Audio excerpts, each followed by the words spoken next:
Satu unit truk bermuatan buku terguling di perempatan lampu merah Polda, Sumatera Selatan. Sebelum kejadian, truk sempat menghantam dua kendaraan minibus yang berada di depannya. Akibatnya, kemacetan panjang terjadi karena badan truk melintang di tengah jalan. Menggunakan kendaraan derek, Kepolisian Lalu Lintas dan Dishub Kota Palembang berusaha mengevakuasi badan truk. Kecelakaan terjadi tepat di perempatan lampu merah Polda Sumatera Selatan, Jalan Basuki Rahmat, Kemuning, Palembang.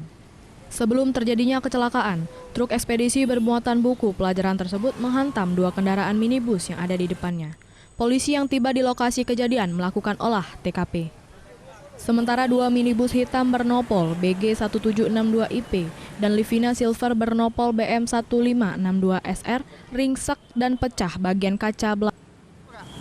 Ya kan posisi lampu merah, hijau merah tadi kan. Nah hijau posisi ngejut merah, aku ini lang ngerem.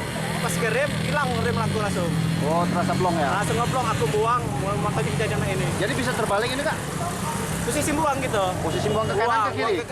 Ke kiri. Kendaraan mobil truk engkel ini dari arah Basuki Rahmat akan menuju ke arah Pajo. Kemudian waktu di TL Simpang Mapolda ini berhenti mendadak, tiba-tiba remnya blong, tidak ada remnya lagi.